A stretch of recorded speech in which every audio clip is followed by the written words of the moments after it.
السلام علیکم پیارے بچوں، میں آپ کا استاد محمد رفیع آپ کے لیے آج پھر ایک اردو کی کلاس لے کر حاضر ہوں۔ آج کا یہ جو اردو کا میری کلاس ہے، یہ کلاس 4 کا اردو ہے۔ آپ اپنی کتاب کو کھولیں گے بچوں، پہلے تو صفحہ نمبر 12 پہ جائیں گے۔ صفحہ نمبر 12 سے آپ شروع کریں گے، کیونکہ اس کا جو فرسٹ پیراگراف ہے وہ ہم نے مکمل کیا ہے۔ اب جائیں گے ہم اس کے سیکنڈ پیراگراف پہ، تو وہ صفحہ نمبر 12 پہ ہے۔ جو بچہ ہے وہ انشاءاللہ ہم کوشش کریں گے کمپلیٹ کرنے کی۔ تو باپ اپنے بیٹوں کو اتفاق کی طاقت کے بارے میں سمجھا رہا ہے، تو اسی پہ ہم آگے بات کریں گے۔ باپ نے بیٹوں سے کہا، میرے بیٹوں، حیران ہونے کی ضرورت نہیں جب یہ لکڑیاں ایک ساتھ بندھی ہوئی تھیں۔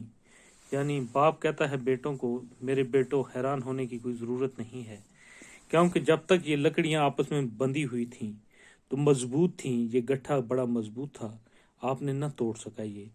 تو یہ مضبوط گٹھا توڑ ڈالنا کسی کی طاقت نہیں تھی، کیونکہ یہ جو گٹھا تھا یہ توڑنا یہ کسی کی طاقت نہیں تھی جو اس کو توڑ سکتا، اور یہ 7 حصوں میں بٹ گئیں۔ جب یہ 7 حصوں میں بٹ گئیں تو آسانی کے ساتھ ٹوٹ گئیں، تو پھر ان کو توڑنا بہت آسان ہو گیا، یہ بڑی آسانی سے پھر ٹوٹ گئی۔ اسی طرح اگر آپ اتفاق سے رہو گے تو کوئی بھی آپ کو نقصان نہیں پہنچا سکتا۔ تو باپ اپنے بیٹوں کو یہ نصیحت کرتا ہے کہ اگر آپ بھی اسی طرح سے اتفاق میں اپنی زندگی گزاریں گے، ہمیشہ اتفاق میں رہیں گے، تو کوئی بھی دنیا کی طاقت آپ کو نقصان نہیں پہنچائے گی۔ تو آپ صفحہ نمبر 13 پہ، نیکسٹ پیج۔ ہم باپ کا یہ حکیمانہ جواب سن کر بیٹوں کو اپنی غلطی کا احساس ہوا۔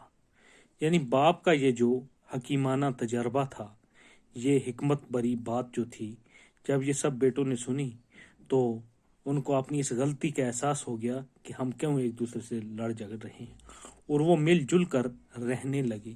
پھر انہوں نے آپس میں مل جل کر زندگی گزارنے لگے۔ تو یہ ہمارا سبق، جس سبق کا نام اتفاق ہے، یہ سبق مکمل ہو گیا۔ اب ہم یہ کلاس 4 کا لیسن ہے، تو اب ہم یہاں سے شروع کریں گے۔ اس کے کچھ میننگ ہیں، پڑھیے اور سمجھیے، یہ بھی ہم پڑھیں گے۔ تو جیسا کہ آپ نے سبق میں پڑھا، توانا بولتے ہیں طاقتور، اچھی طاقت والا جو انسان ہو، جس کو یعنی کہ فل پاورفل جس کو ہم بولتے ہیں، تو طاقتور انسان توانا۔ ڈانٹ ٹپٹ پھٹکار، یعنی بےعزتی وغیرہ کرنا۔ ترکیب کا معنی ہوتا ہے طریقہ۔ حکیمانہ، حکمت کے ساتھ، دانائی کے ساتھ، یعنی حکمت کے ساتھ اور دانائی کے ساتھ کوئی کام کرنا، اس کو کہتے ہیں حکیمانہ۔ تو یہاں پہ سوال ہے، بوڑھے باپ کے کتنے بیٹے تھے؟ آپ کو پتہ ہے کتنے بیٹے تھے، آپ یہاں لکھ لیں گے جواب اس کا۔ بوڑھے باپ کے 7 بیٹے تھے۔ اتفاق کی طاقت کو باپ نے اپنے بیٹوں کو سمجھایا۔ اتفاق کی طاقت کو باپ نے کیسے اپنے بیٹوں کو سمجھایا؟ جیسا کہ آپ نے سبق میں پڑھا کہ باپ نے 7 بیٹوں سے ایک ایک لکڑی منگوا کر ان کا گٹھا باندھا، پھر وہ 4 بیٹے کو توڑنے کے لیے دیا، مگر انہوں نے نہ توڑ سکا۔ اس طرح سے باپ نے سمجھایا کہ اگر آپ اکٹھے رہو گے تو آپ کو کوئی نقصان نہیں پہنچائے گا۔ بیٹے کس بات پر حیران ہو گئے؟